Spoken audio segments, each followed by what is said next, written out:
Good evening. At this time, we ask that you give us a moment as we begin to pray. Father, in Jesus' name, thank you for the many accomplishments of 2025-26. As we move into this new year, we are looking forward to your guidance as we continue to serve the academic DD2 family. We are so happy to welcome those returning and all the new family DD2 members joining us this year. Thank you for our leadership team led by our Superintendent Doherty and all those that give of themselves in our classrooms, transportation facilities, and every other area of our district. Thank you also for members of our school board. We look to you for divine wisdom as we assist in moving our district forward. We also want to thank you for our political leadership and the decisions they make that affects us all. Father, we also include members of our national, state, and local leadership. And finally, we want to pray and ask that you grant peace and comfort to our military members whose family have lost their loved ones. As we move forward, we thank you, Lord, that your wisdom, your guidance, and your direction direct the path that we take. In the name of Jesus, thank you for our parents and the guidance that they give their children. In Jesus' name, amen. Now stand for the pledge.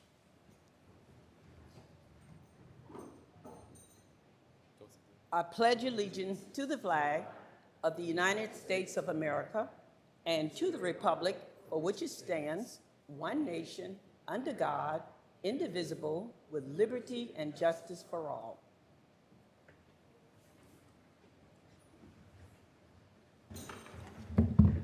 Good evening and welcome to the July 27th, 2026 Dorchester District 2 Board of Trustees meeting. At this time, I will call our meeting to order, and just as a note of housekeeping, we are transitioning to a new system this evening to run our meeting and our agenda, and so please be patient with us in case we have a few little bumps along the way, but I think everything will go smoothly, so just as an FYI. All right, first item on our agenda this evening is approval of the consent agenda and meeting minutes. So at this time, I would ask for a motion. So moved. Motion made by Mr. Guthrie. Second. Seconded by Ms. Bates. Any question or discussion? Hearing none, we will call for the vote.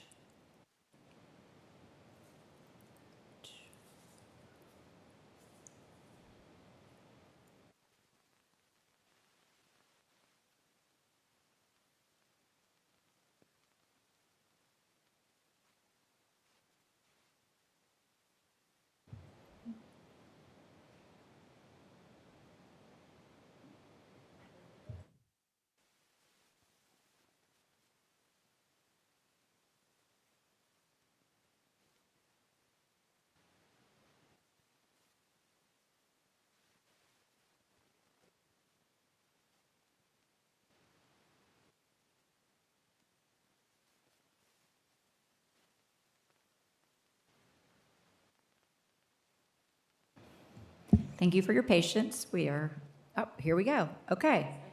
Ms. Powell, are you a yes? Ms. Powell is yes. All right, so the motion carries 6 in favor, 1 absent. All right. Next on our agenda is our district highlights. So we will welcome Mr. Brian Bohannon.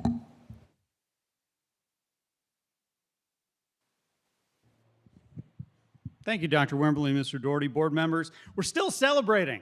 We're about to start school, and even, I will tell you, even at the next board meeting, we're still going to be celebrating things that happened last year and over the summer. We may take a little bit of a break. These students seem to never take a break, which is great.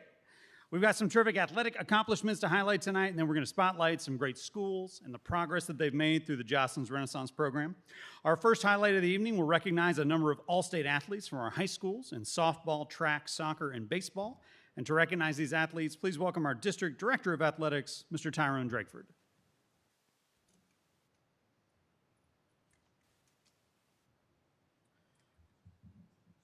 Thank you, Superintendent Doherty, Madam Chair, and board members. We'd like to recognize our spring superlative athletes. Unfortunately, there's quite a few of them that have already left to go to college, and there's a few that's still out on vacation. So as we call your name, would you all please come forward? We'll start out with Somerville. We got Katie Gilliam, who's a North-South All-Star and a All-Low Country All-Star. Okay, we have Daphne Frady, who's also a North-South All-Star. She's a Region Player of the Year. She's the Low Country Player of the Year, and she is the South Carolina Coaches Athletic Association for Women Player of the Year. Okay, we'll go to Somerville.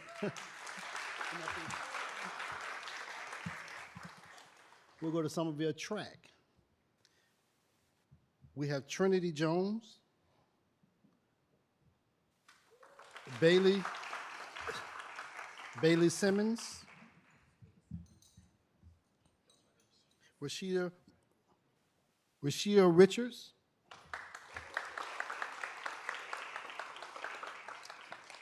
and Azada Anderson, who is also the state champion in the 100 and the 200 meter. They have their 4x8 team, which is Trinity Jones, Jack Abarita, David Greer, Luke Ortega, and Micaiah Champagne.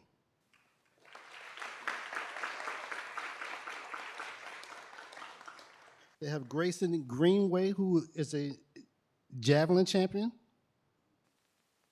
And they also have A.G. Elroy, who is also a state champion in the pole vault.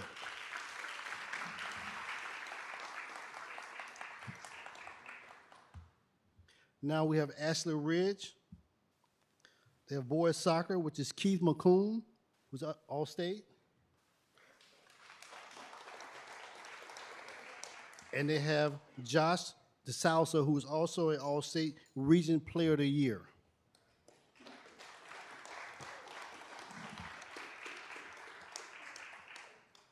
Last but definitely not least, we have Fort Dorchester. Okay.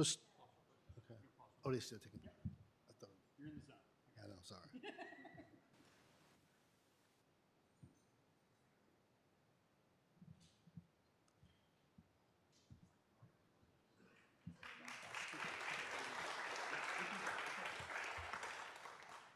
Fort Dorchester, we'll start with softball. We have Nadia Lorenzano.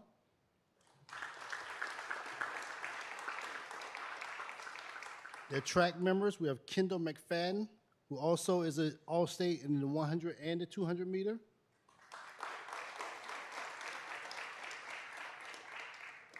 We have Morgan Carter for javelin.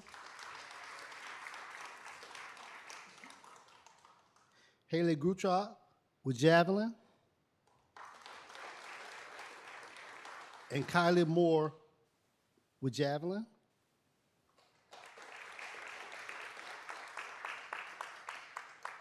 Nathan Clark with baseball.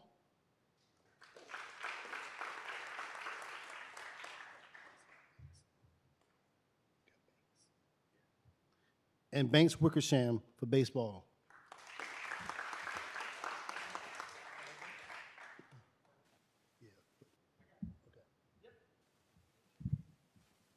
And now Ms. Floyd will come and do a little recognition for Banks Wickersham.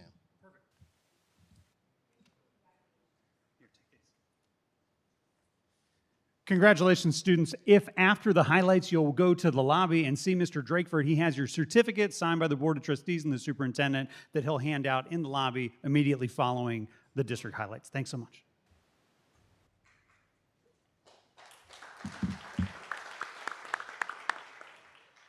Good evening, and thank you for recognizing those student athletes tonight. So congratulations to you guys. Tonight I have the honor and privilege to recognize Banks Wickersham, who just graduated this past May. Banks is a true multi-sport patriot, competing in baseball, football, wrestling, and track and field in the javelin. During his time at Fort Dorchester, his hard work and dedication recently has earned him the opportunity to continue his baseball career while being drafted and selected in the 14th round of the draft by the Kansas City Royals.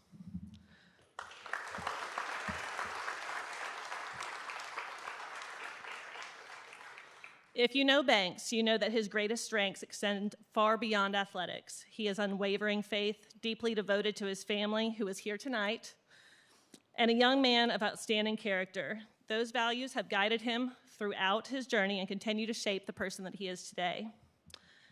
Unfortunately, and very excitingly, Banks is already in Phoenix, beginning his professional training with the Royals organization.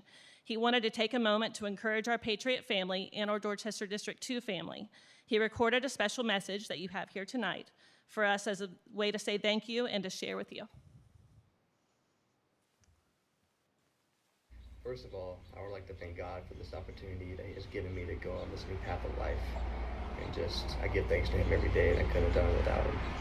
And next, I would like to thank all my teachers, administrators, coaches, and everyone from the Fort Dorchester and the school district who has just pushed me to achieve these dreams that I've had since I was a little kid. Being drafted was a dream, and now I can say that I'm living it out, and I have an opportunity to do what I've always wanted to do, to make the league. I'm grateful for all the support from everybody from the school district and Fort Dorchester, and I just want to thank everybody once again.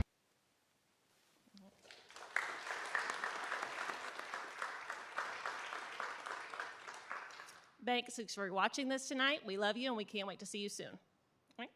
That's it.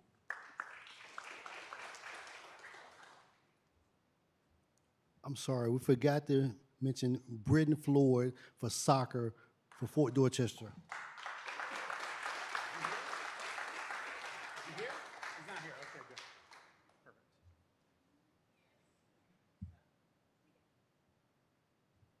Yeah, is Banks' family here? Let's take a picture. Come on up. Come on up. Dr. Burnett, come up. Taryn, come up. Just because he's not here doesn't mean you don't get a picture. Love it.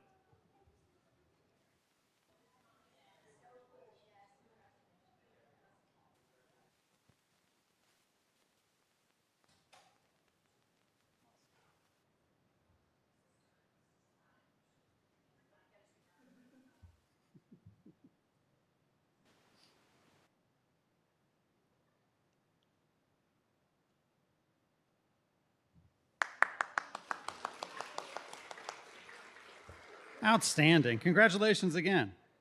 And finally, to recognize school achievement in Johnston's Renaissance, please welcome Assistant Superintendent Katie Barker.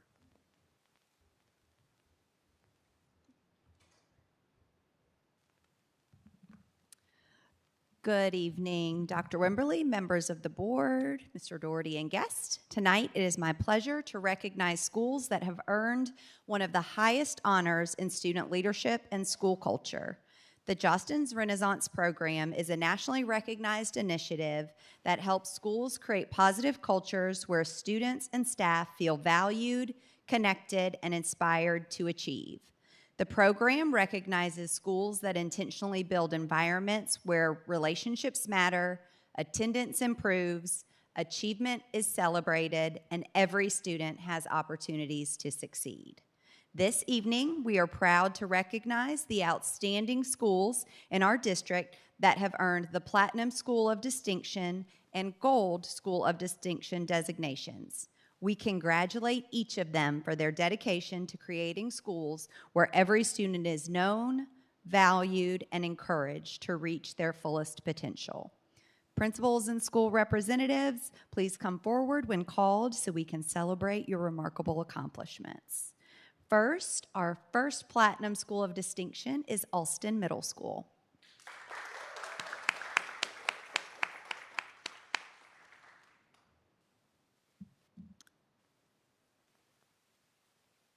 Maybe this one doesn't click.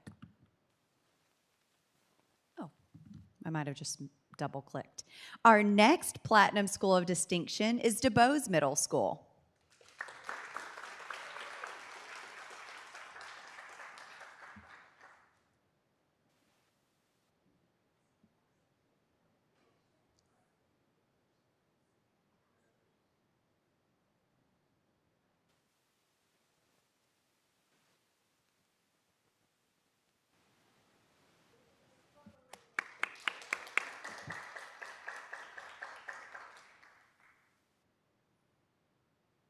Next, Platinum School of Distinction, East Edisto Middle School.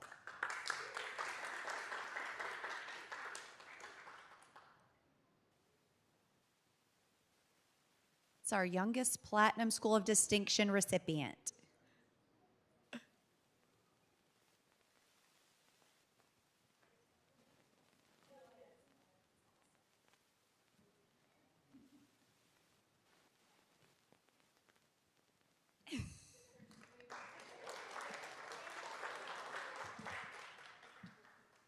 Next, Platinum School of Distinction, Gregg Middle School.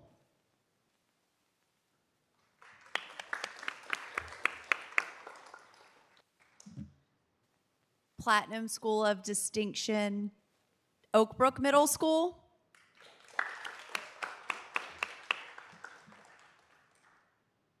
And our last Platinum School of Distinction is Somerville High School.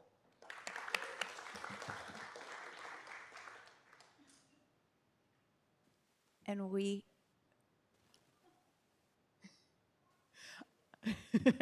our last Gold School of Distinction is Fort Dorchester High School. And I'm worried that Dr. Burnett just stepped into the hallway to give certificates to all of the athletes. But we'll clap for them anyways. Maybe, here, Brent's going to get them for us.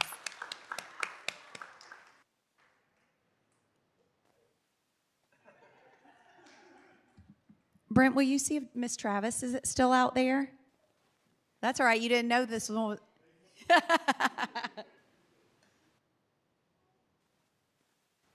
Okay, thank you.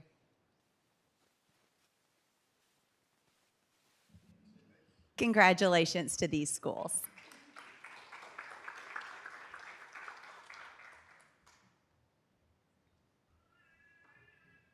Thank you, Ms. Barker. This concludes tonight's district highlights.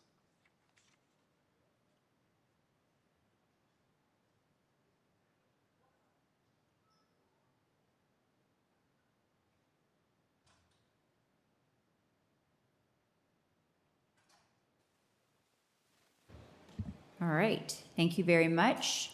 We will continue with our agenda. The next item this evening is our public comments on agenda items, and we have one, Mr. Jason Brockert.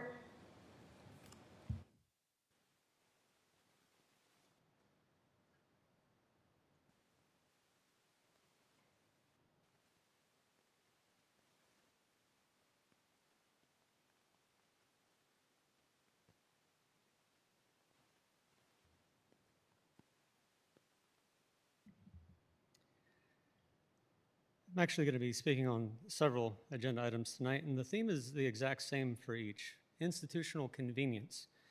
The convenience of confusing platforms, of missing attachments, of truncated summaries, the convenience of silence, negligence, or just plain apathy. And as before, if you think I'm off topic, I'll just ask you to stop my timer. I'm going somewhere with this. I'm talking about your agenda. I checked on Board Docs on Friday, and then again on Saturday.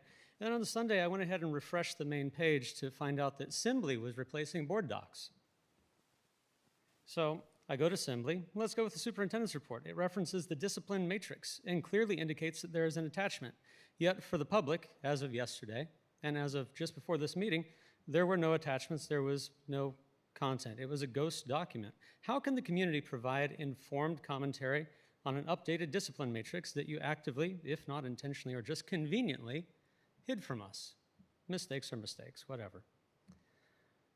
When this district adopted Board Docs, it was paraded around as a massive step forward.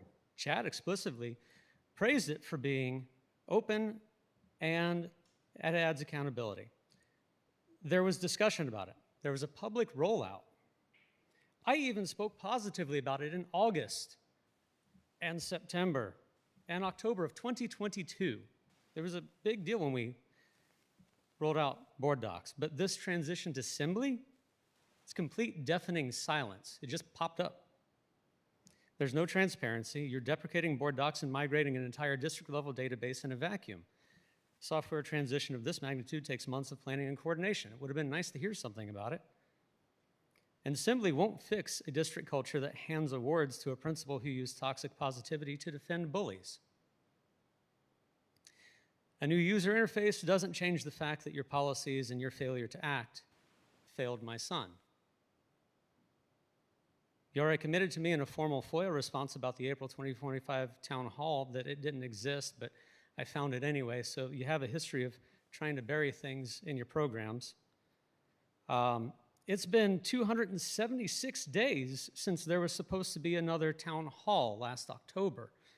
And as of right now, the website and board docs, and I doubt anything's going to be in Assembly, there's still nothing there for it. So I've submitted a FOIA about the decision to get to this point. So keep your phantom attachments, keep your hidden matrices.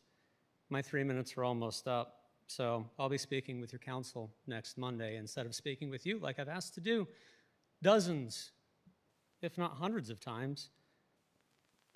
And without access, I would imagine that the update to the discipline matrix will benefit the students. It would certainly be convenient for them if it benefits them. Thank you, Mr. Brockert. All right, next item on our agenda is our board committee reports, and we will begin with our policy committee. Ms. Bates. Madam Chair, we currently have no policies for review, but we do have a list of our upcoming meetings, so if you want to take note, they're on the screen as follows. And yeah, that's it. All right, thank you very much. Next, we have our finance committee. Mr. Lee. As you can see, we've established a schedule for the remainder of the calendar year for the Finance Committee. The Finance Committee next meets before our next board meeting. Nothing else to report for now. All right, thank you, Mr. Lee. We have our facilities committee. Mrs. Powell, do you have anything to report out this evening? Not really. We have did a walk.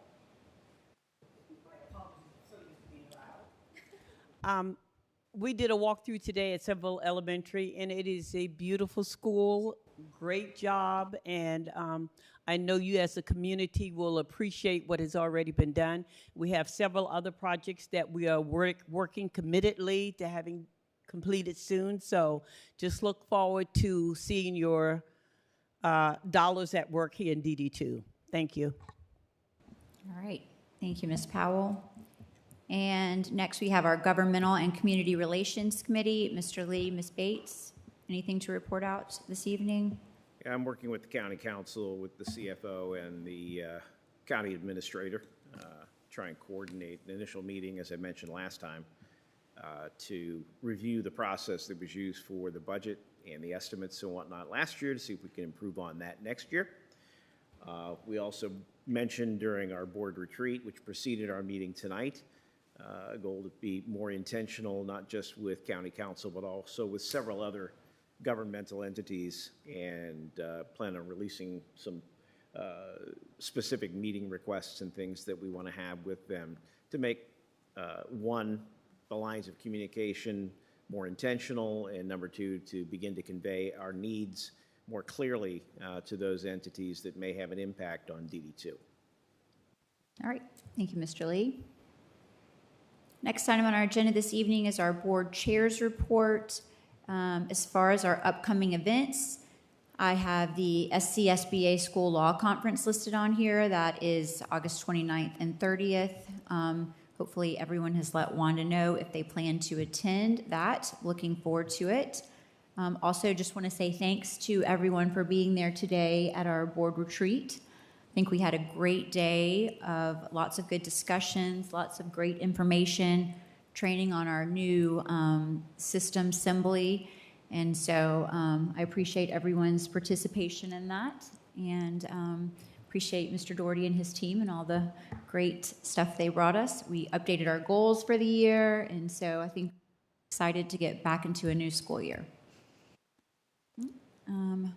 If there is nothing else, then we will continue on with our agenda. We will move to our superintendent's report, and I will turn it over to Mr. Doherty. Thank you, Madam Chair, and the rest of the board. Our first agenda item is a discipline matrix update, and I will invite Carrie Ball Hodge and Mr. Maurice Cannon, and also Ms. Mercer Brown as well up there. So thank you. And they will be able to tell you a little bit of the update of the discipline matrix. Good evening. Madam Chair and members of the board, Mr. Doherty, thank you for this opportunity for us to share a little information with you all regarding the updates that have been made to our discipline matrix. Just a reminder about the reason or the why behind our discipline matrix here in our district. We started this process back in the 24-25 school year with the development of a matrix based upon the board's desire for more consistency and transparency when it comes to our disciplinary processes, and also empowering our families to have more knowledge and awareness of the steps that we take to redirect students when it comes to poor choices and poor behavior. Ultimately, the role is to educate and to provide opportunities for correction, so students will be less likely to engage in certain behaviors in the future. So we wanted to bring about consistency across all of our schools, have clear expectations for our students and our families, and for supporting our administrators in making fair and defensible decisions. And that was the foundation of the matrix and our processes. So, moving forward, what we've accomplished thus far.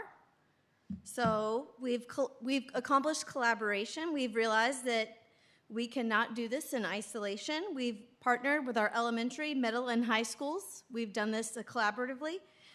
We've partnered with our district leadership. We've included our student services, our MTSS team, our legal counsel. We've even heard from our parents through our district visits, through our students as well. When we go in, we ask our students for the terms that we're asking on the matrix. So it's been pretty eye-opening as we gather all of that feedback, and we're coming together to make those decisions. And we're also providing surveys and work sessions with our admin teams to develop areas that need greater clarity, as well as provide additional areas of transparency and recognizing the need for more consistency in certain areas as well. In surveying our stakeholders and the feedback and the work that we completed with our administrators specifically, one bright spot and a takeaway was that our administrators echoed that they were looking for refinement through the process and not replacement of the process. So they felt very confident that our initial run of the discipline matrix and the implementation year provided us with a very strong foundation that we are able to tweak and refine as we implement. Of course, whenever you work on something, you would like for the initial rollout to be highly successful and no, I guess, hiccups or missteps or whatever. But reality is, with something new, you will experience some challenges. We would like to confirm that we worked through those challenges, we listened to those stakeholders, and throughout that process, we worked probably in the starting around January to begin that refinement process. And now we are ready to implement our revisions for this upcoming school year. And again, we will continue that same cyclical process of implementation, collecting feedback, and be ready to revise. And also a key part of the stakeholder community was feedback from our board as well through the process, and we valued all of the information that we collected. One section that I did want to add for the implementation piece, just speaking from the elementary perspective, as we were building this matrix, I think we kind of sat down together last year and we said, okay, from an elementary perspective, what infractions have we had at the elementary level? And then as we are progressing and we're seeing the behaviors at the elementary level look a little differently sometimes as we're seeing the need. And so we're actually starting at the high school and looking at their infractions and making sure that they align. So whatever high school has, we are adopting their infractions and starting there so we are consistent across the district. So if they have arsony, we have arsony on our infractions as well. So across the district, we are the same. So we want to make sure that we are being consistent and fair so every matrix looks the same. Now the consequences, those would look different, obviously, because we have elementary students and we would expect their consequences to be developmentally appropriate for elementary age students.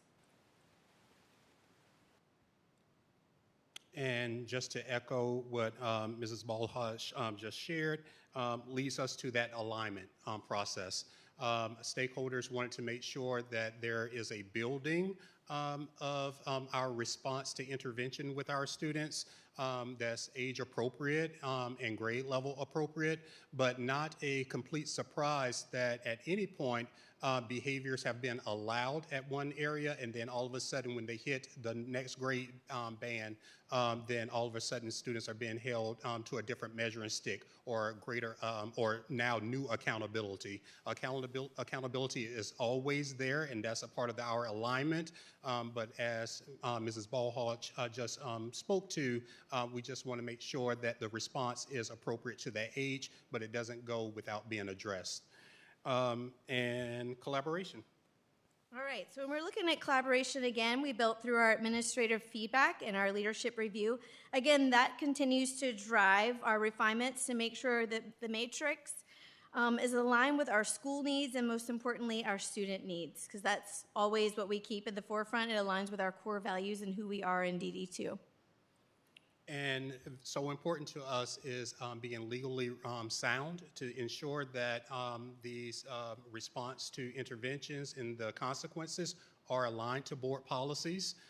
So we worked with General Counsel regarding that alignment, as well as our state statutes to ensure that what we have identified as the consequences are not in violation of those statutes, the rights of students, or even policies that the board has already established to provide us with those guardrails to ensure that we're appropriately meeting the needs of our families. And then our last section for where we are currently today is preparing schools for continued implementation and professional learning. And how do we determine that? Based on the data, the trends, and again, I discussed our school visits. As you know, we visit our schools. But a section that we focus on this year, I don't know if you covered it in your board workshop today, but we also focus on student discipline and we observe school expectations and can they cite the matrix as far as behavior expectations. And we talk about that, we talked about minor behaviors and major behaviors. Can the students define that? Can the teachers define that? Can the administrators define that? And some of those very behaviors are mentioned on the matrix. So all of those things, those pieces align. And do we have that common language? Do we have that collaboration? It's sort of like gradation, right? Disrespect looks differently to different people. So we want to make sure that we are all aligned and we're on the same page. So we are getting closer now more than ever with these amazing conversations. And as a result, we're seeing the trend in our data. We're moving in the right area. So that's great news for us, and we're providing professional development as needed. And I think this last page is actually me, as we've been ping-ponging back and forth. So looking ahead. Thank you, Dr. Cannon. So looking ahead.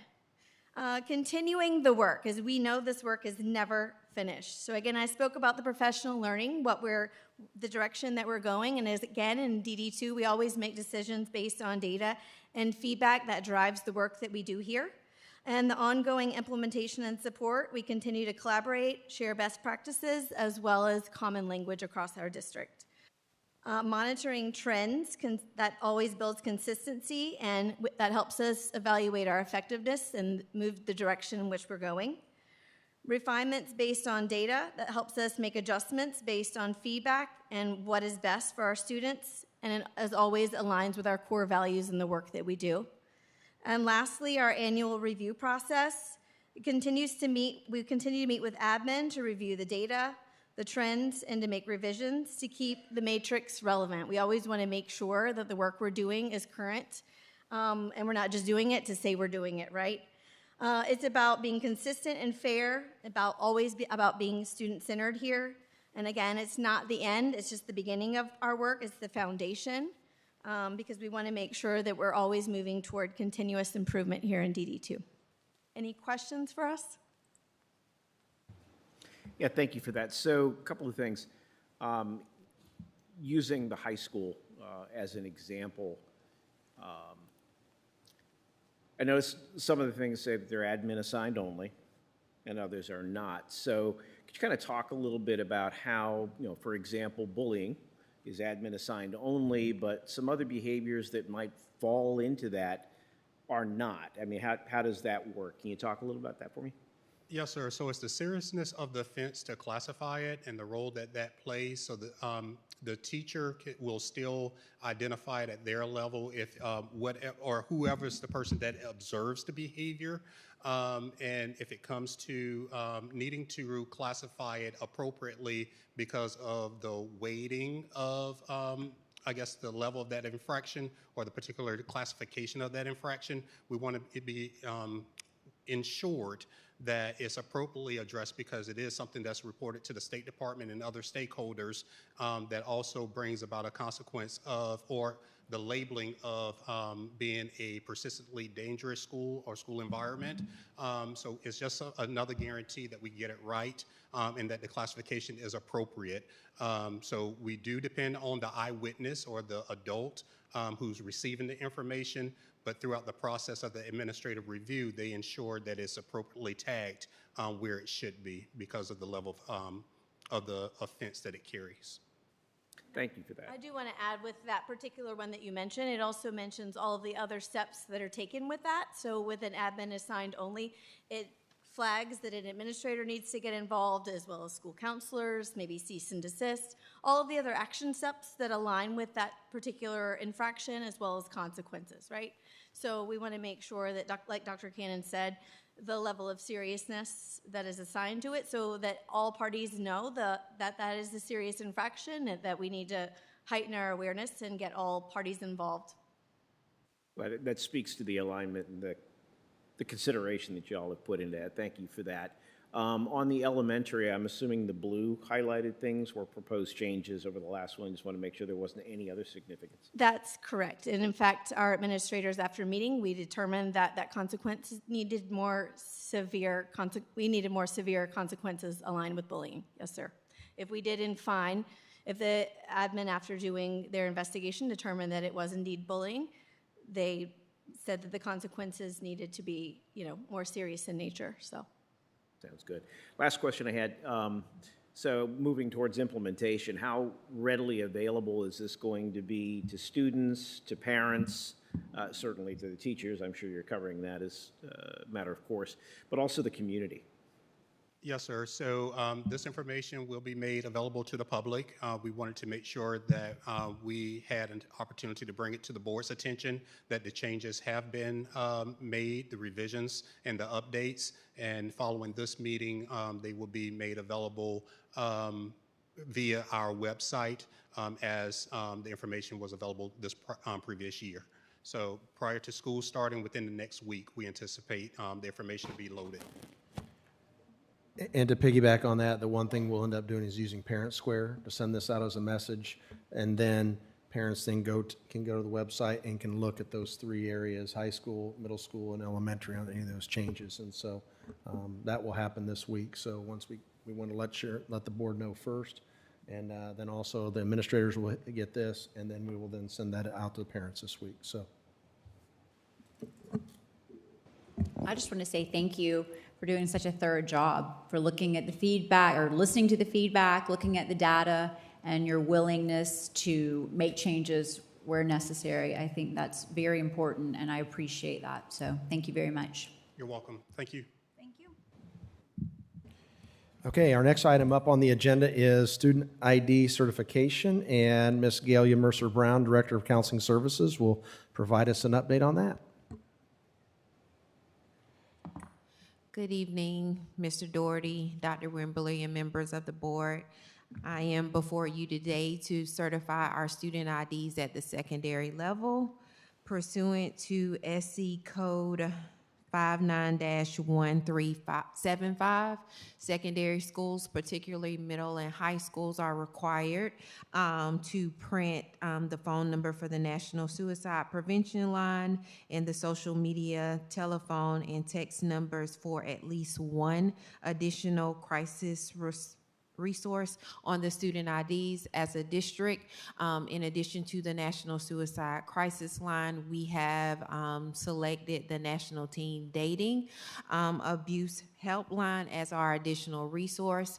We have consulted with secondary administrators to ensure that the information is applied to the back of the student IDs, so it will be readily available with additional safety procedural information for them to reference as needed. And as an added layer, we have included the information on the district website under community resources, so students, parents would readily have that available and know how to access that information if needed. Are there any questions about the certification? Okay. Thank you, Galia. I did have a quick question. Up here it says F issued. Are you referencing if the ID is issued? Because that's mandatory, right? In our district? So based on the code, if the schools issue IDs, so in some situations, schools may not issue it. So as an added layer, we have it on the district website because it may need to be readily accessible, and we wanted to make sure we had another avenue for that to happen should IDs not be issued or available for one reason or another. Okay. Thank you. Mm-hmm. Thank you. Our next item on the agenda is our finance report, and I'll ask Ms. Tina Meunier.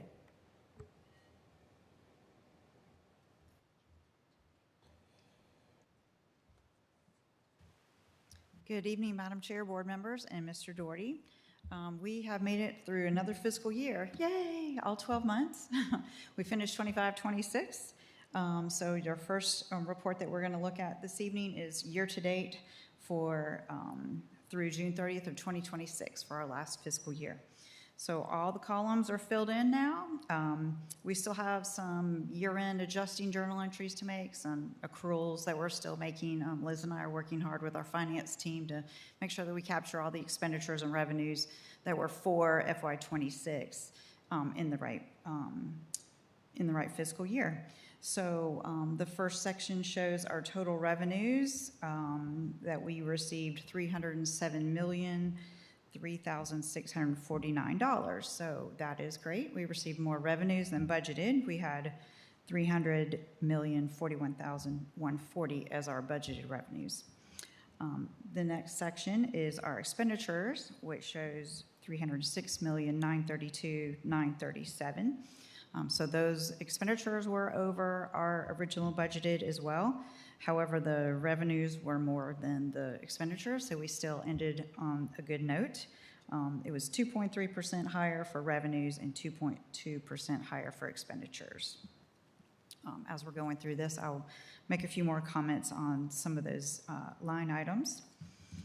So our next report is the balance sheet report. Oh, thank you, Wanda. So our balance sheet report for the general fund at the end of June 30th. Again, this is unaudited, so we have not had our auditors come in yet, although they're coming. The auditors are coming. But we're ready for them to come in and just view all of our books. Again, we still have a few more entries to make, but our total assets at the end of June 30th were $101,604,390. I will say that for due from other funds, that $9.4 million, Ms. Grice and I were working on getting that reimbursement turned into Dorchester County for the TIF, for the Oak Brook TIF money that they owed us, and when they paid us on July 1st. So that money is still reflected in our due from other funds. So that is still the appropriate area for it to show, as well as we'll be submitting our quarterly claims to the South Carolina Department of Education for our federal grants. So those monies are being reflected as well in that $9.4 million. The total liabilities at the end of June 30th were $34,219,182, which leaves us a total fund balance of $385,208. So that's pretty much right where we ended up, is where we began our year, which you can see on that next report of our schedule of revenues, expenditures, and changes in fund balance. So the first section, year to date for our local sources, are our taxes. So we did have an overage in property taxes from what was originally projected, which is a good thing. So that's why we're showing at a negative 6%, which means 6% higher than what was originally projected from the county. So some of that wasn't just from the county. We did receive almost $1 million from the town of Somerville, because when we worked with our financial advisor on that TIF arrangement, we worked it out to where our maximum that we would ever have to pay in for, or that we would ever be pay in, I guess is the right word, for operational taxes is $1 million. So once we hit that, after about 3 years of that Somerville TIF being in place, the growth has exceeded $1 million. So now we will be receiving money from the town of Somerville from that TIF every year. We talked about that some during the budget process when we were talking about the FY27 budget. So we're happy to be able to recognize that in FY26 as well. The one area that did not come in as we had projected was the state aid to classrooms. Since we had a small decrease in our student population, when the state originally gave us our projections, when we passed our budget, it was higher than when we came back for our 45th day. So there was a decrease there that we did not receive of about $1.3 million. Again, overall, our total revenues unaudited are $307 million. When we look at our expenditures, some of the areas, and we put some notes in the next few reports that we'll be talking about, some of the areas that had exceeded our budgeted expenditures were in one of our federal grants for IDEA for special education. They did not increase the budget for us for FY26, which caused us to have to reclassify some of the positions that were being paid for from the grant over to the general fund, because when we gave our increase for salaries and benefits, it did not equate to that grant amount. So we moved some expenditures over. And then also the special education, some of the teaching positions weren't filled from our regular employees. We had to use a contracted service company for that. And the cost of that is higher than if we had been able to hire them, because they increased their costs over just salary and benefit amount. That's nothing that our personnel department could have done anything extra about. Just there's a shortage of special education teachers out there right now. I will say that Miss Lisa Sizzler and I are monitoring this for FY27 to make sure that we have enough funds to cover those two areas, just to make sure that we are good for this coming year. So our next reports are some graphs and some numbers putting into the graph so you can see how our local, state, and other revenues have increased over the years. You see a 3-year comparison there from 24, 25, and 26. The only area of our revenues that we budgeted to have a decrease in was investment earnings, just based on market conditions. But we still did receive more than what we had budgeted, so that was a nice extra revenue amount there, from $2 million to $2.5 million, so we were happy about that. And then again, we had some other notations down at the bottom. The other revenue, like closer to the very, very bottom, other revenue under total other revenue, only reflects $169,000, whereas last year it was $1.1 million. And the main difference in that was because last year was our last time that we received the ESSER funding, so we were able to recognize some indirect costs from those federal grants over to general fund. But we budgeted for that accordingly, that we weren't going to receive those dollars. We're still expecting one more quarter's worth of indirect costs from our other federal grants, so that amount should go up a little bit for our total revenues. Total expenditures. Again, I pointed out some of the areas where we did go over slightly for our expenditures. And then the last form, the last report, is our fund balance overview. And since our revenues and expenditures basically were flat and came out even, our fund balance is going to end up right at the same place where we started the year with. So we're expecting 22.46% to be our ending fund balance, and the board's goals, one of our board goals, is to at least maintain 18%. So we're doing well in the general fund. So those were the reports that we had for this evening. If anybody has any questions. Thank you for that. So basically, any net proceeds left over end up going into the fund balance bucket. Is that correct? Yes, The sir. $70,000? Yes, sir. Right, okay. So, you know, last year revenues came in higher. Unfortunately, expenses came in pretty much at the same level, higher. Yes. What would have happened had the revenues not been higher? We would have been over in our expenditure area. And that would have been covered Would have been by- able to use the fund fund balance for that. And we still would not have gone below the 18%. Right. And lastly to that, can we possibly add to this graph an average of the fund balance? Just strike it as a line across there, just folks, so that folks can see relative to where our target is and what the average is, because it does, just from a trending standpoint, looks like we may actually come in above our goal on average of 18%. Yes, sir. And I think that's a useful indicator. Certainly, we can add that. Thank you. All right. Any other questions? Okay, thank you, Ms. Meunier. And the next item we'll do is basically our capital needs for Dorchester School District 2, which involves the education sales tax. And I'm going to go down below and do this presentation, and Ms. Meunier will be able to help me a little bit with some of the numbers, and so we'll go through that.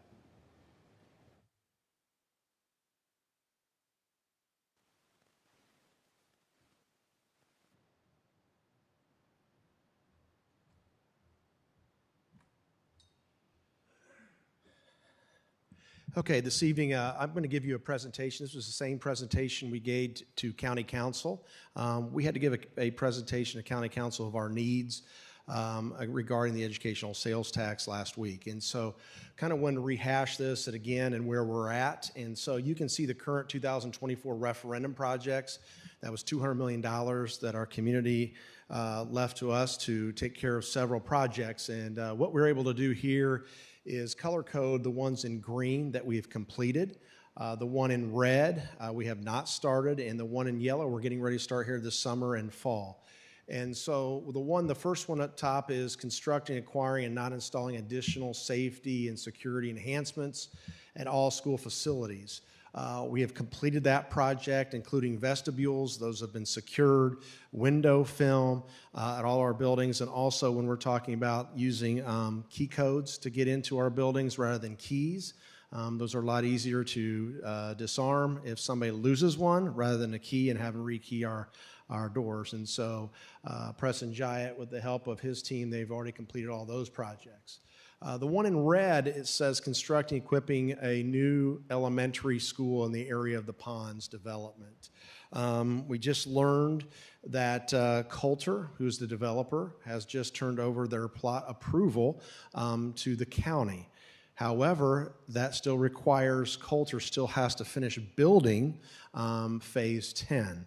And so we're not sure when we're going to get that, that piece of property to start building, but we are ready. We have the plans, and we are ready to stand by whenever we get access, and that land has been conveyed back over from the county to us. And so it has to go from the developer to the county, and then the county will do all those approvals, and then they'll convey the land to us. And so we're still waiting on that, but we are going to build a school in the Ponds.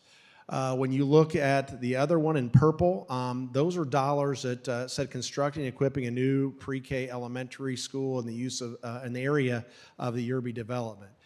Many of us are aware with that development in the Yerby track, it was taken over by the Army Corps of Engineers, in which they could not do any building of any type of houses, and it's still, they have not started any construction there. So we were forced to kind of think about what are we going to do with those dollars. And so we are addressing one of our oldest buildings in the district, I believe 1939. 1933 was the oldest area built, where you look at, it's kind of historical where the auditorium is in the front office, and the rest I believe is 1948. And so it's one of the oldest buildings we have in the district. And if you look at where Knightsville is, there's actually, the county road is actually where the buses come in. And with the Orangeburg Road project that's going to be expanded to 5 lanes, we had to do something with that for the safety and security. And so we're allocating those resources and adding about 30 classrooms onto Knightsville Elementary and 5 to 6 classrooms over at Reeves. And that gives you about 36 classrooms, which is equivalent to an elementary school. So we are actually building 2 elementary schools when you're looking at classrooms and capacities to help us. And so those were the dollars will be there. And the other one is constructing, equipping, renovations and additions at Knightsville. So again, that goes with the same project we have. We're going to be able to do more renovations to that building. And then going on to green, constructing, equipping, renovations, and additions at Sand Hill Elementary. We added a classroom additions out at Sand Hill. Those of you who this summer were on Highway 17, you probably saw some trailers going down there. We took trailers from Gregg Middle School, 2 of them there, which are 4 additional classrooms, and moved those out to Sand Hill. And that campus is maxed. I believe there are about 1,406 right now as the number of students they have. And then moving on, that has been completed. Then constructing, equipping, renovations, and additions to Somerville Elementary School. 24 brand new classrooms that have been completed. That is complete. We're excited. Teachers are starting to move things into classrooms. The building is clean, looks great, and we're excited that addition will be able to use for this year. Constructing and equipping renovations and additions to Asher Ridge High School. Mr. Farrell and I were able to go out there today and see the new band room and also the small little practice rooms that they have. It's an amazing facility along with the new strength training room. And so that is complete and that will be ready for school this year. And then moving on, constructing, equipping, renovations in addition to Somerville High School. So we're just getting ready to start construction on the new Somerville High School gym. They're just getting ready to stage that area, and so that will start very soon. And then moving on, constructing, equipping, renovations to Fort Dorchester High School. That is a strength training room and where we're going to be able to capture more classrooms back into the school. That will start here in October. And then you can see there in green, there are a lot of other projects that we have completed. And again, we're very excited about where we are with the referendum. We wish we were farther along with the ponds. We wish we had that. I know our builder is ready to go with that. We're trying to do everything we can to save money for cost escalation. Just a reminder that we were able to purchase a lot of the steel and a lot of the gears and HVAC right before the first of year. So we bought those in December of 25 before costs went up. And so we have those stored and we're able to save $1 million there. But again, we're still waiting to be able to get that. And then moving on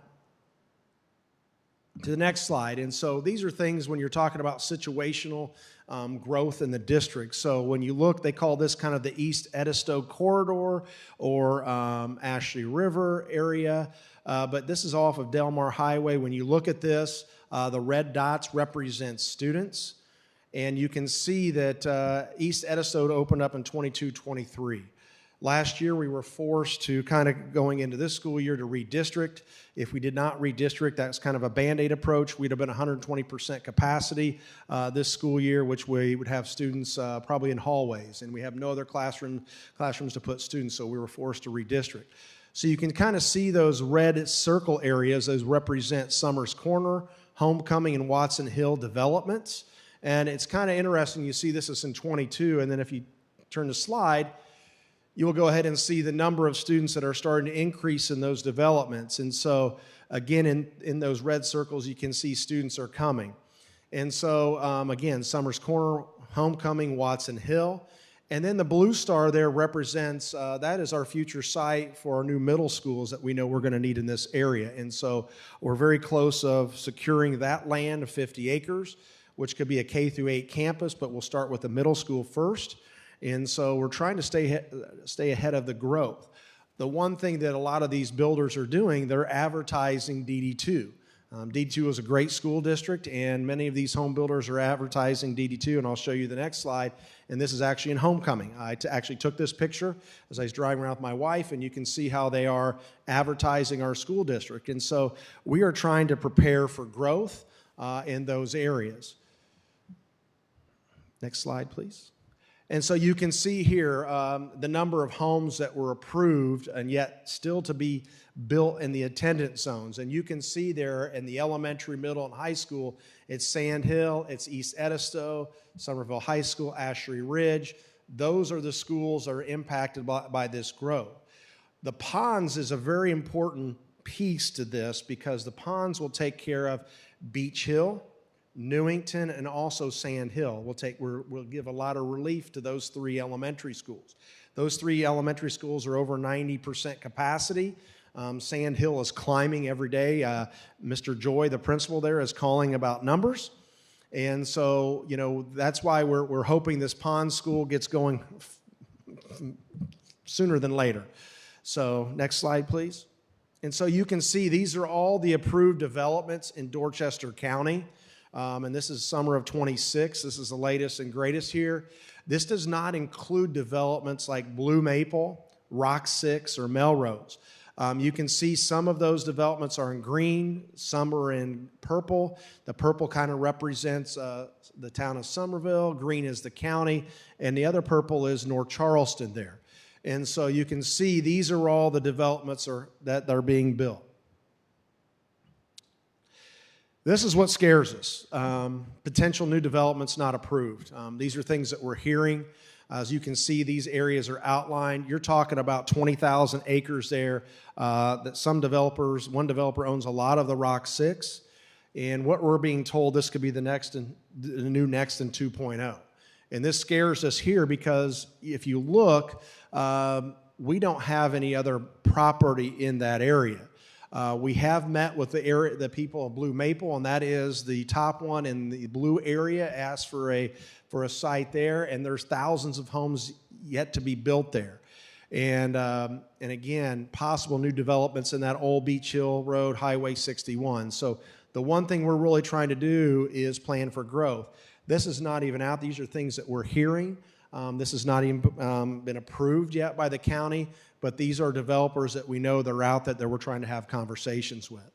So this is what makes it very hard for us to plan for the future in some of these areas.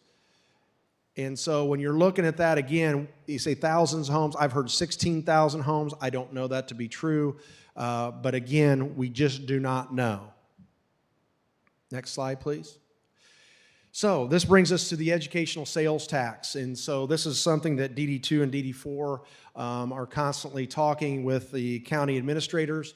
And so just to give you a little bit of what's going on here, we have taken this list. This list was comprised from our 2020 facilities study, our roof study, and also the projects we've completed in the 2024 referendum. And so you can see the age of our buildings right now when you think of Dorchester High School. Many people don't think Dorchester High School is very old. It was built in 1991. It's approaching a little bit over 30 years old. If you look at Somerville High School, 1969, with multiple additions that needs to be addressed. And then you have Ashery Ridge High School, which was built in 2008. We're thinking, oh, it's a new high school. Well, it's going to be needing some things as HVAC, roofing, and those things we're putting on right now. But when you look at this, we've had a lot of deferred maintenance in this district. And what I mean by that, it wasn't until I believe 2021, 22 did we start getting 8% dollars. 8% dollars, we only received about $4 million of 8% dollars to address 25 buildings. And then it wasn't until 22, 23 that we decided we were able to get about $20 million, a little bit more than that, for our 8% dollars. So that was the only way that we could kind of renovate our buildings unless we went out for a referendum. And so when we look at this, there's been a lot of deferred maintenance. And so you can see one of the top projects will go on there: design, construct, equip a new school or schools, we're going to say, in the area of the Delmar Highway or the East Edisto area. And as we talked about earlier, we do have 50 acres there at Delmar Highway out by Ashley Ridge. Will help out with those areas.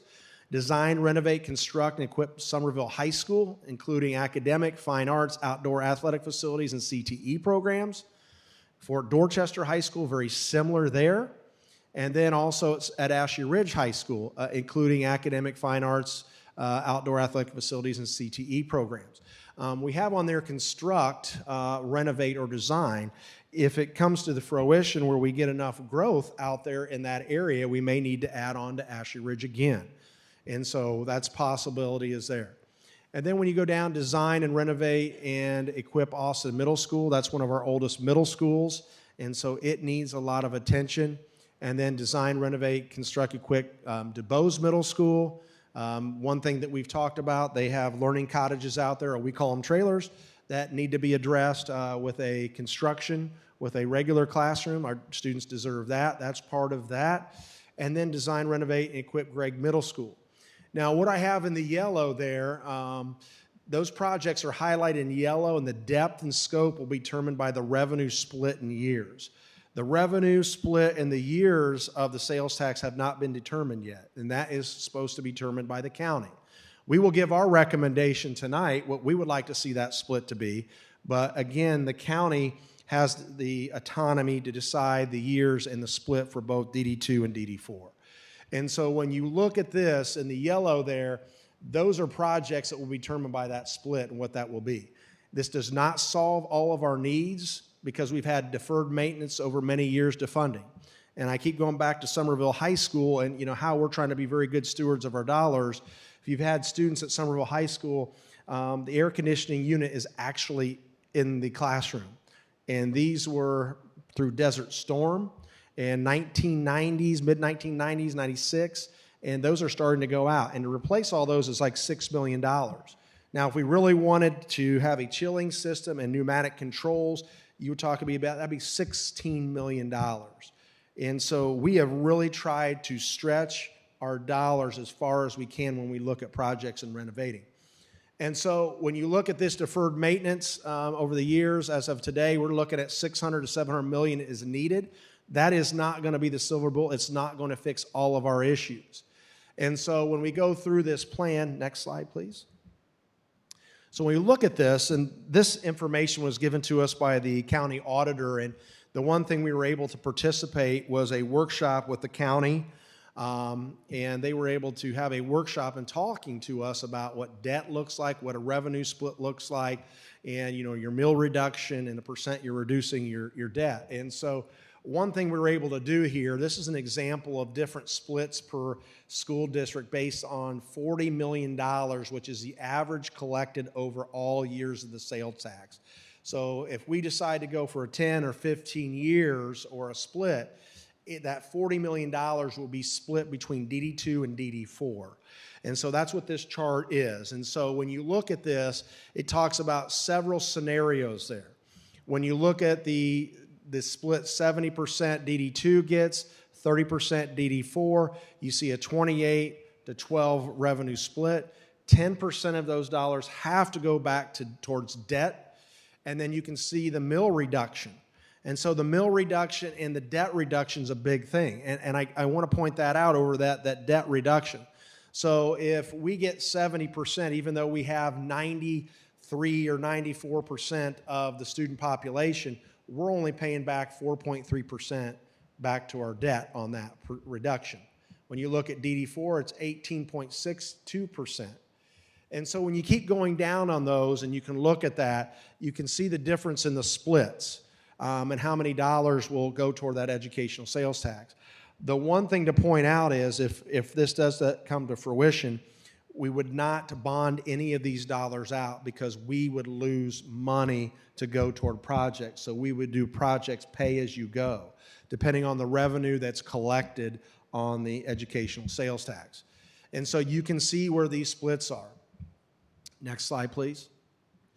And again, examples of different splits per pupil. So I want you to look at what the price per pupil is. And so when you look at this, with the split. So 24,827 students versus DD4's 2,090 students. You can look at the price per pupil when you're talking about the number of dollars that are collected per pupil. And you can see that's a huge difference. And the difference is 83% compared to 16.4% at the 70-30. And you keep going down and looking at the dollars collected and the percentages of the split, and it doesn't quite even out until you get 92.7.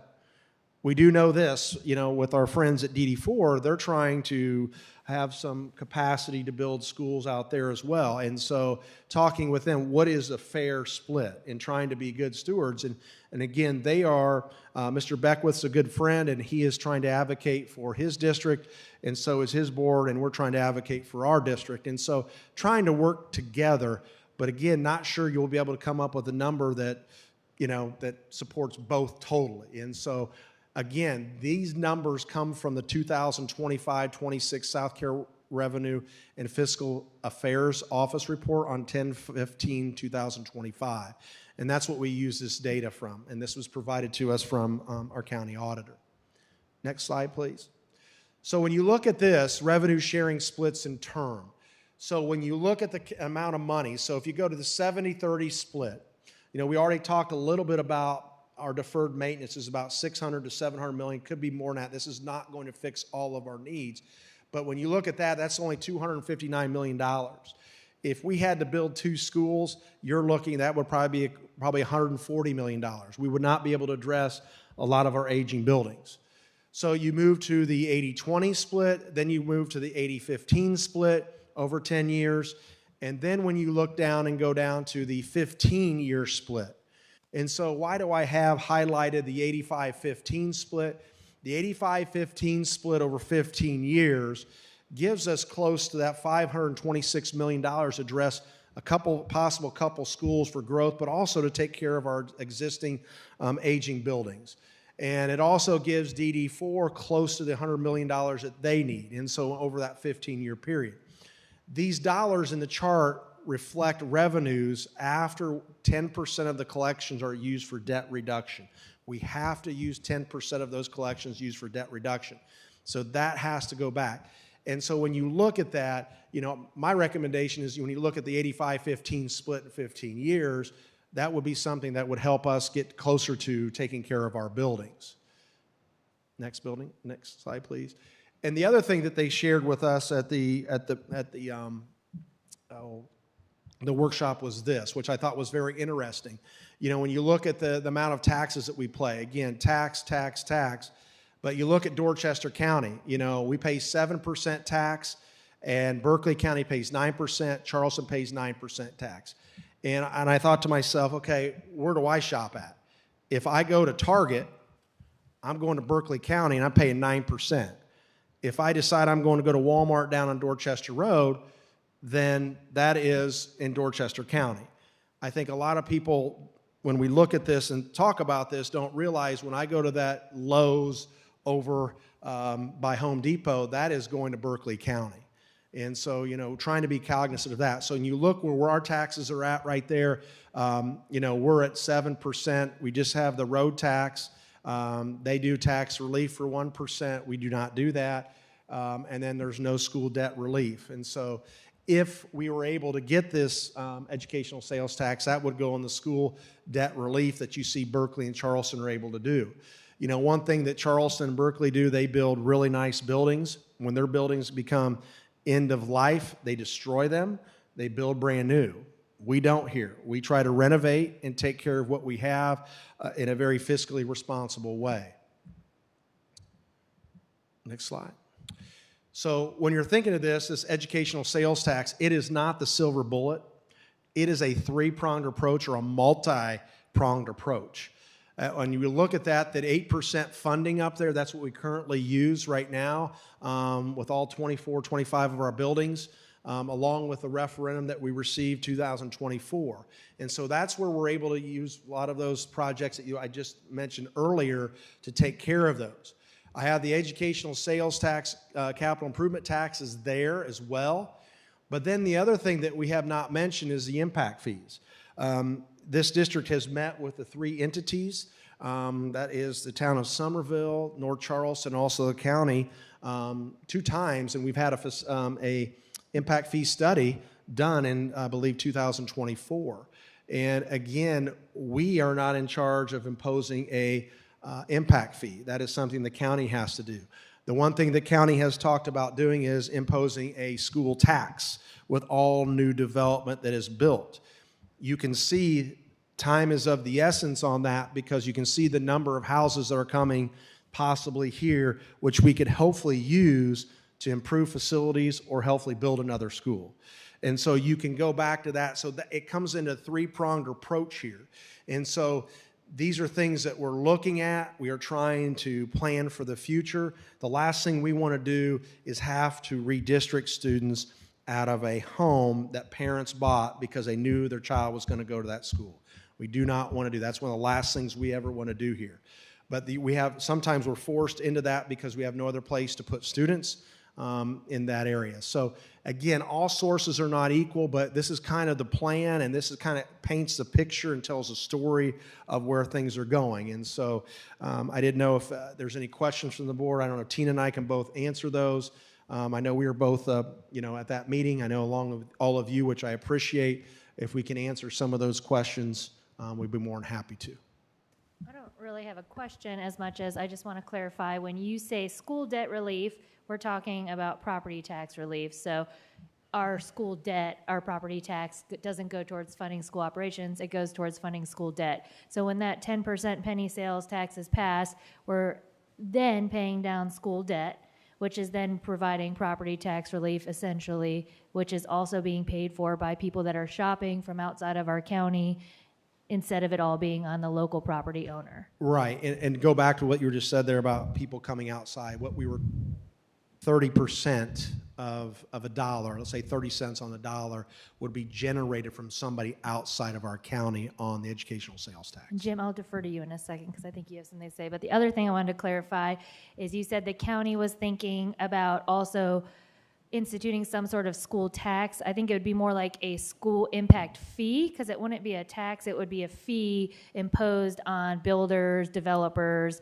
not a tax that would be on the residents. No, it wouldn't be on the tax of the residents. It would be a one-time fee on the developer or the builder. Future development. Yeah, on that builder, on a one-time sale. And that's why I think time of the essence. If these houses come in, it's an opportunity for us to get those school fees, a one-time fee, to help us with this issue that we're having with funding our projects. The only tax that was being considered would be the sales tax that is we correct. talked about. Thank you. Ms. Meunier, you want to come over here? We may have any other questions? I was going to wait. Okay. So if we could go back to the slide with the revenue sharing splits in terms, it says that all the dollars reflect revenues after the 10% of collections. That is correct. Are we certain of that? And one of my concerns is I've seen a lot of numbers that have come around between the workshop with county council and previous presentations we've had, and then this one tonight. My math, which I will admit may not be accurate, but based on the numbers as I see them, our net after the debt relief is substantially less than that, somewhere in the neighborhood of probably $473 million over a 15-year term. So, one, is that truly after the 10% that goes to collections for the debt reduction? And number two, if I'm correct, and it's $473 million, last I checked, 473 is still less than 600 or 750 million. So, and still more than zero.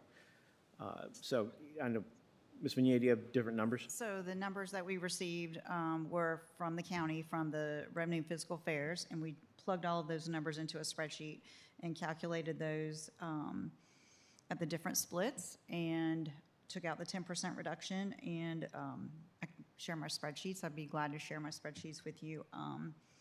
That shows for the 85-15 split, we would be getting $315,331,000 for Dorchester 2.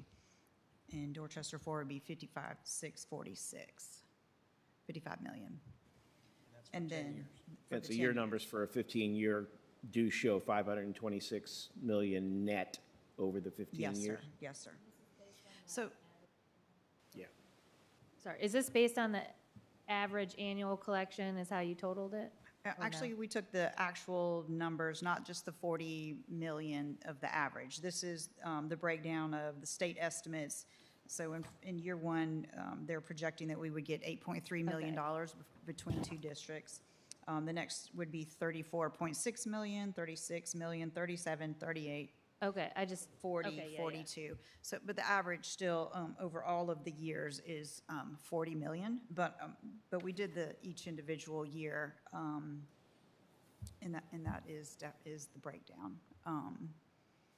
The one thing that I don't know, Mr. Lee, if you were working on the 10-year split, if you were looking at that, we're able to actually go into year 11 and capture 9 months worth of that, because in the first year we're only getting 3 months worth, because it wouldn't be implemented until, we wouldn't start receiving until April 1.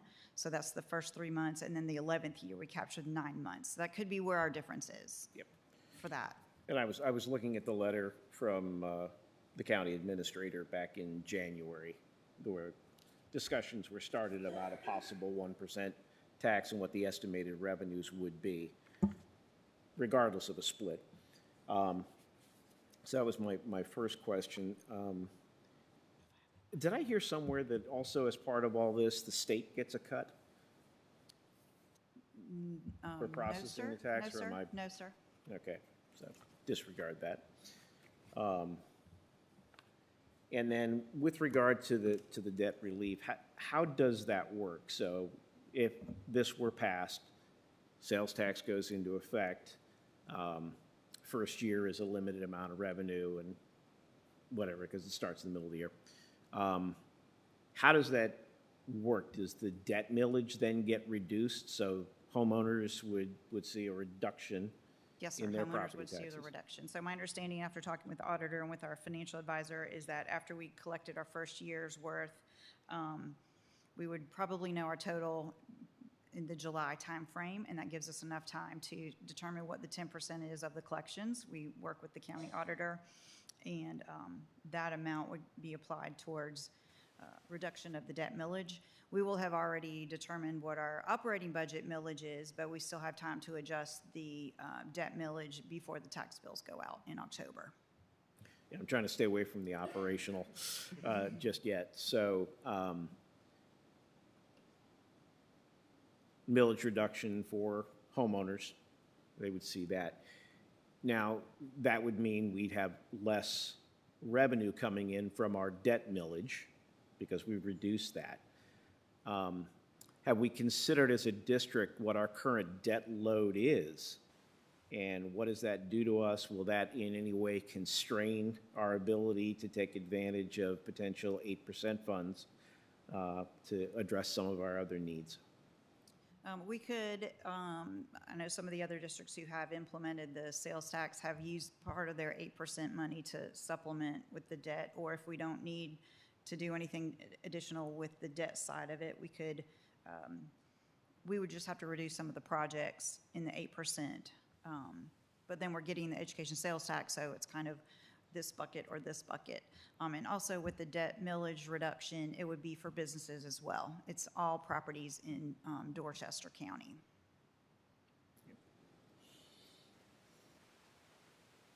And then as far as any assurances, okay, that some of these other potential measures, I'm now looking at, I think it was the last slide that you showed, you know, where can funding come from? Impact fees, school improvement taxes, whatever other term that they used. I know at the workshop they mentioned a couple of different alternatives there. Those are not equal because they're restricted. They can only be used for certain things. There's a lot of things that go around that. But absent impact fees, even with 8% funding and with a education capital sales improvement tax, we still don't have the funding that we need to address all of our capital needs that we know of and that we're forecasting because of known growth. The sheer acreage of the stuff that we don't know about is frightening.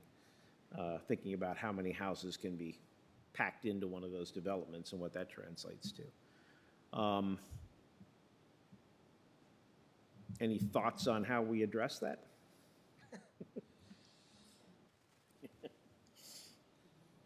Well, that's a great question, Mr. Lee.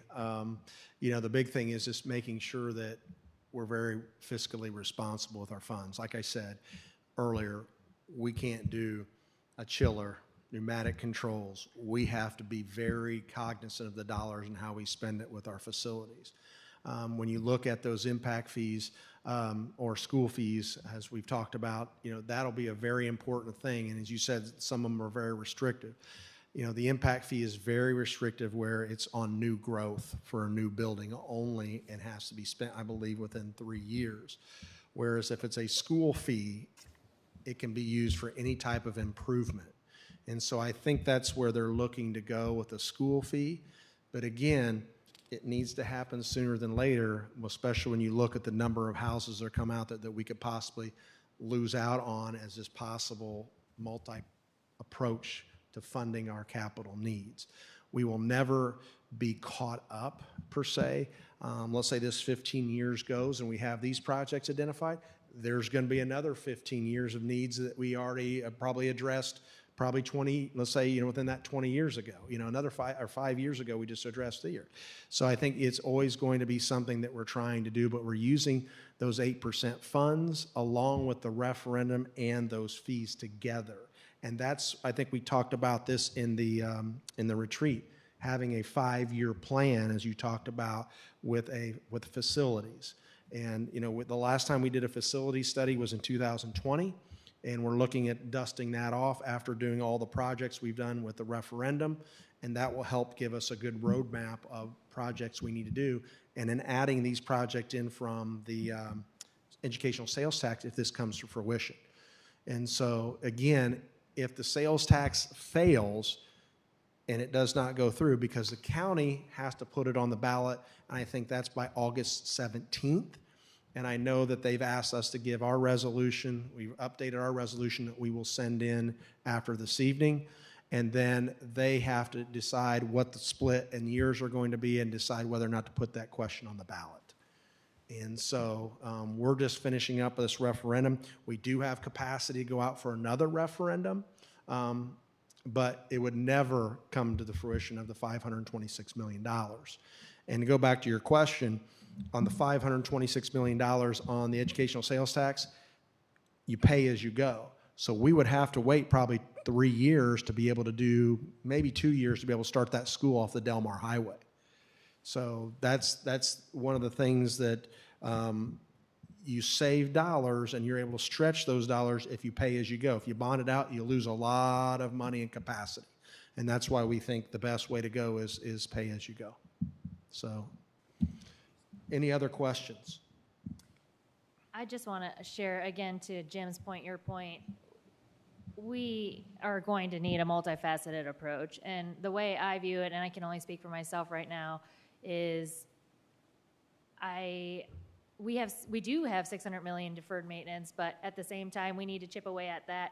Are we ever going to be caught up? No, but we could be in a position where we're not so far in the hole that we can begin to start to look at stuff preventatively on a case-by-case basis each year, rather than going, oh my gosh, we're 5-10 years back in deferred maintenance. So the way that I look at it is, while I would rather have an immediate $700 million fix for now to be caught up and then have the funding in the foreseeable future to deal with it, as a school board member and somebody who cares about the responsibility of these students and the facilities we're putting them in and the teachers that are in these facilities, I want to make sure that I'm doing everything in my power to advocate and ensure that we're doing what we can to catch up and get to where we're in a place where, hey, I'd rather be $100 million in deferred maintenance than $700 million in deferred maintenance. And, that puts us in a lot better position and a lot better facility needs. And I think at the end of the day, in these positions with these funding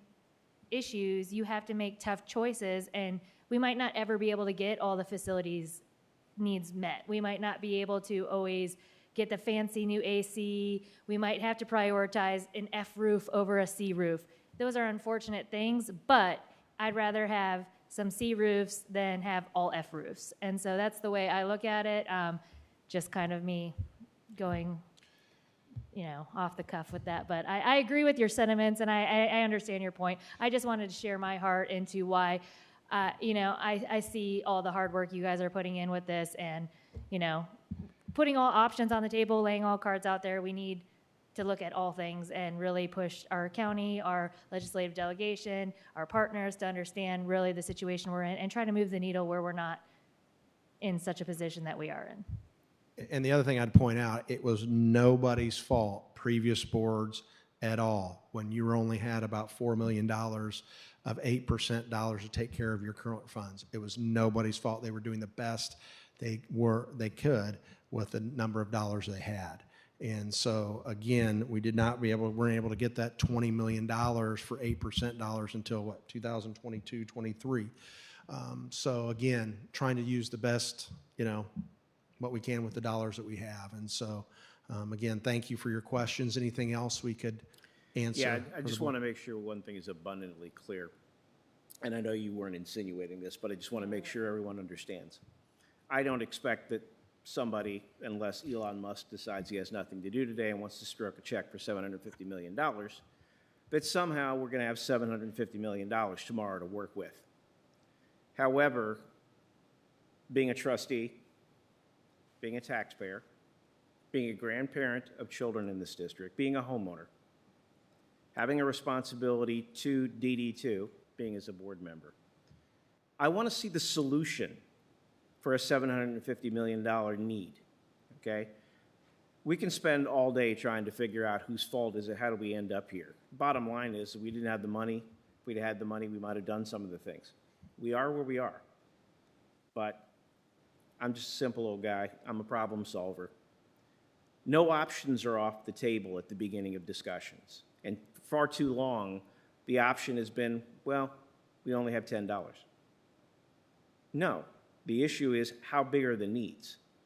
Because we're fortunate at the moment that we have been able to make trade-off decisions and defer a lot of maintenance, and it hasn't come back to bite us too hard. But we have an ever-growing list, Category F roofs and other things that the piper is going to need to be paid, and that money's got to come from somewhere. With all of our advances in science, we still haven't figured out how to grow money on trees. So what I'm concerned about is that anybody walks away thinking that a local option sales tax fixes everything. It does not. I don't want anybody to walk away thinking that the referendum that we passed in 2024 was supposed to fix everything. It was not. It's a very targeted list. I don't want anybody to walk away thinking that the project list that's been provided covers everything.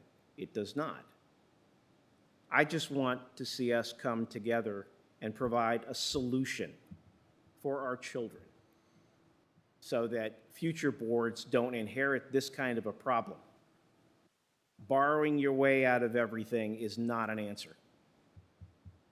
That's a lot of unproductive money that should be used for education. And I'm not even talking about operations, which is a whole other conversation. Yeah, unfortunately, this can't be used for operations. I want to make very clear with that.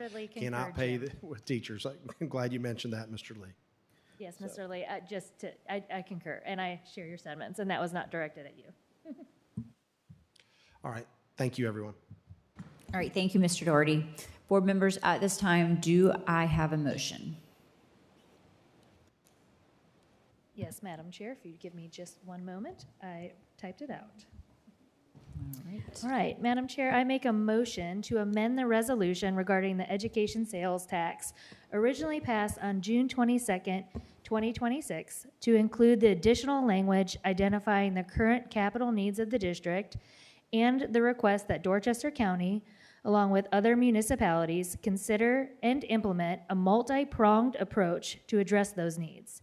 The resolution will also be amended to modify the project list to define the need for a school or multiple schools in the southern and northwestern areas of the district in the area of the Highway 61 and Delmar Highway. Additionally, the resolution will be amended to state that the district is requesting that the Dorchester County Council adopt a resolution placing the educational sales tax referendum on the November 26, 2026 general election ballot. The term of the collection would be 15 years, with 85% allocated to Dorchester District 2 and 15% allocated to Dorchester District 4. Thank you, Ms. Bates. Do I have a second? Seconded by Ms. Powell. Any questions or discussion? Madam Chairman, I would ask that I move that we amend the amendment to include the words "and written acknowledgement of" in section 1E, paragraph reading, "The school district requests that Dorchester County Council adopt an ordinance requiring school district involvement in and written acknowledgement of future residential housing development agreements that Dorchester County may consider." All right, would you mind repeating that, please, Mr. Lee? So in section 1E, echo, after the words district involvement in, add "and written acknowledgement of" before the word future. Madam Chair, Just gonna read the whole paragraph. Yeah, no, go ahead. I was going to say I second his motion for the amendment to the amendment. Okay, so just to clarify, the school district requests that Dorchester County Council adopt an ordinance requiring school district involvement in and written acknowledgement of future residential housing development agreements. all right, so we would be adding the words written acknowledgement of, correct? That would be the change. And the word "and." And, sure, okay, yes. Just want to make sure that I have it straight and everyone understands that. That is all right, okay. So I have a motion to amend from Mr. Lee, amend the amendment, and I have a second from Ms. Bates. All right, at this time, are there any questions or discussion on the amendment of the amendment? And you'll probably need a voice vote for this. All right, so we will call for a voice vote on the amendment of the amendment. All in favor? All right, motion carries 6 in favor, 1 absent. All right, so now we have an amended amendment that we still need to vote on. So now we will go back and vote on Ms. Bates's original motion with the amended words added. All right? And that was already seconded by Ms. Powell. So is there any further discussion or questions regarding that? All right, hearing none, we will call for the vote. And this, should be in our. right, so this will be an electronic vote. You're gonna have to. She's gonna have to update the record or the thing. I'll give it to her. Just make the language has to be as I'll amended. give you the updated language. She got it. Yeah, she got it. It was really long. I think she has it, yes. And then you have to hit show, like, you have to hit submit your vote. You did? Has everybody submitted? All right. Oh, okay. All right. Motion carries 6 in favor, 1 absent.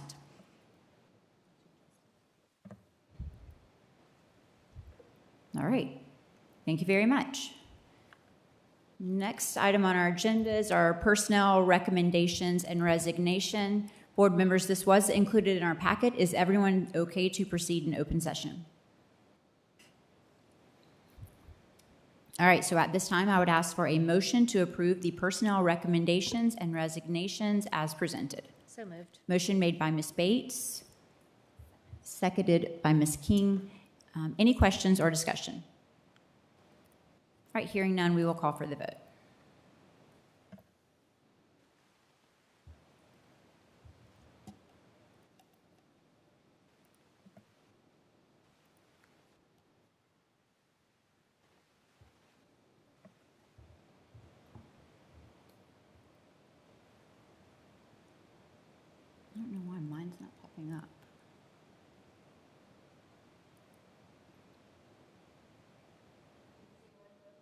I know, mine didn't pop up at all.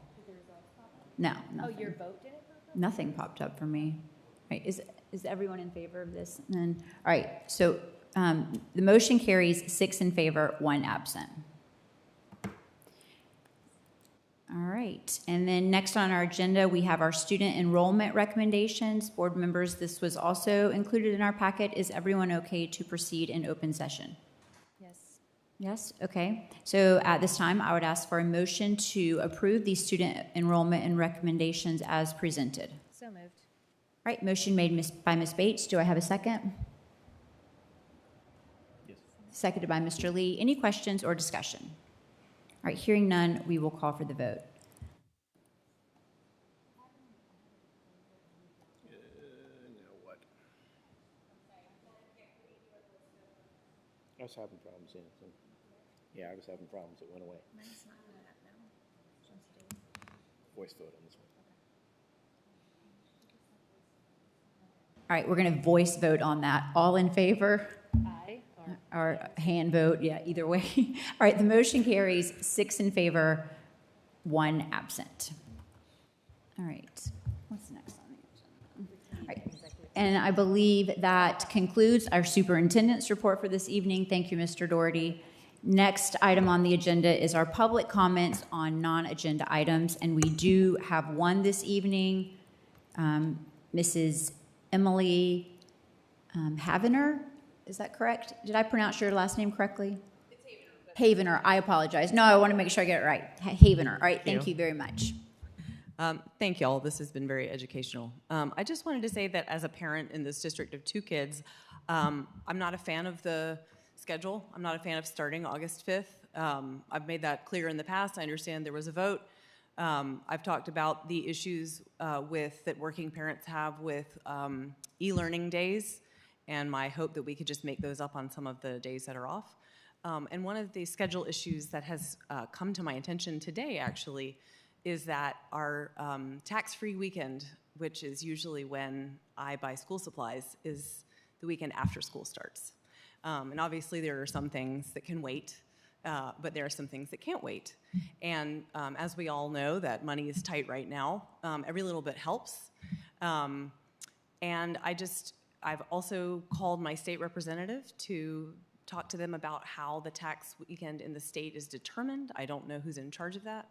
But I was just wondering if that was something that the board was taking into consideration when looking at the schedule. I know it's a pretty small issue, but it does affect every single parent in this district. So. Thank you very much. We appreciate you. the comment. All right. Board members, the next item on our agenda is our executive session. So at this time, I would ask for a motion to convene into executive session for the superintendent's evaluation as well as for student enrollment recommendations. So moved. Motion made by Ms. Bates, seconded by Ms. Powell. Any questions or discussion? Hearing none, we will call for the vote.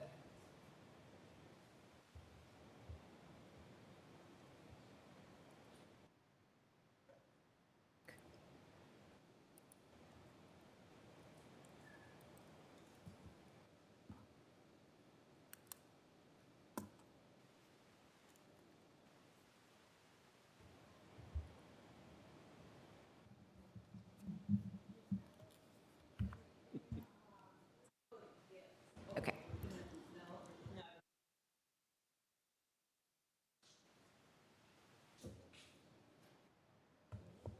Just a little, yeah. Okay, motion carries 6 in favor, 1 absent. We are in executive session and we will return.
I would ask for a motion to return to open session. So moved. Second. Motion made by Mr. Lee, seconded by Mr. Guthrie. Any questions or discussion? Hearing none, we will call for the vote.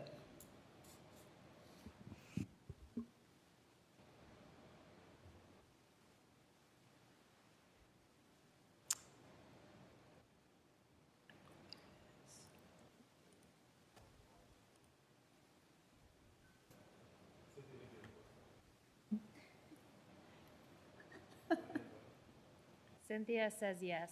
Okay, yes, okay.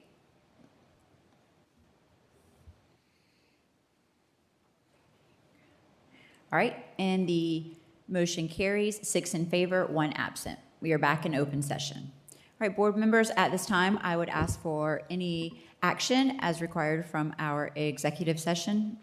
Madam Chair, I make a motion to overturn the district student enrollment recommendations presented in executive session. All 3. All right, motion made by Ms. Bates. Do I have a second? Seconded by Ms. Powell. Any questions or discussion? Hearing none, we will call for the vote.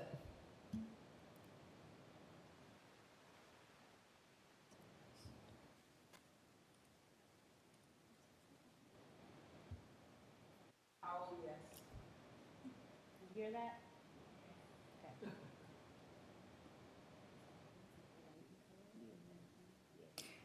Motion carries, 6 in favor, 1 absent. All right, board members, do we have any other action from our executive session? Madam Chair, after reviewing Mr. Doherty's evaluation and considering the board members' comments regarding Mr. Doherty's performance, I move that we conclude as a board that Mr. Doherty receive an overall exemplary evaluation for the 2025-26 school year. I move that as a result of Mr. Doherty's overall exemplary evaluation, we extend his contract by 1 year through June 30th, 2029. I further move that as a result of Mr. Doherty's overall exemplary evaluation, that we provide him with an additional 8% increase to his salary effective July 1st, 2026. All right, thank you, Ms. Bates. I have a motion. Do I have a second? Seconded by Mr. Lee. Any questions or discussion? I would like to say, Mr. Doherty, it's been a pleasure to work with you over this last year, and I know our evaluations aren't necessarily public right now, but I do want to publicly share that it's been a pleasure to work with you. I commend you on your leadership, just everything you do to unite this district, this board, to be accessible and available to all of our staff, and just lead with integrity, honesty, and in all the good ways you do, and in all the good ways we've shared in our evaluation. So I appreciate it. I just wanted to share that. Well, thank you. It's been a privilege, and it's been great to work with all of you. We have a great team here, and we look forward to a great year in 26, 27, and so working together. So thank you so much. I really, really appreciate it. Thank you. Ditto. Madam Chairman, I wholeheartedly support the resolution, and would like to commend Mr. Doherty and his team for helping make this a very successful year, and really looking forward to, based on what we've seen this year, the good things to come in the coming years. So thank you. All right, and I concur, and I would just like to say thank you for your student-focused, steady leadership through great times, but also challenging times. I will say I appreciate very much that no matter what we throw at you, you rise to the occasion. And we are very grateful to have you here. We appreciate the student-focused leadership, but also the leadership that builds relationships and takes into account not only our vision and mission for this school district, but also appreciates how that fits into our entire community and the importance of that. So thank you. All right. If we have no other comments at this time, we will call for the vote.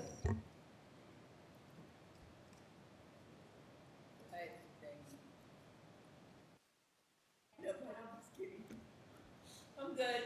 She's a yes. All right. The motion carries, 6 in favor, 1 absent. All right, board members, at this time, I would ask for a motion to adjourn. Motion made by Ms. Bates, seconded by Ms. King. Any questions or discussion? Hearing none, we will call for the vote. Ms. Powell's a yes.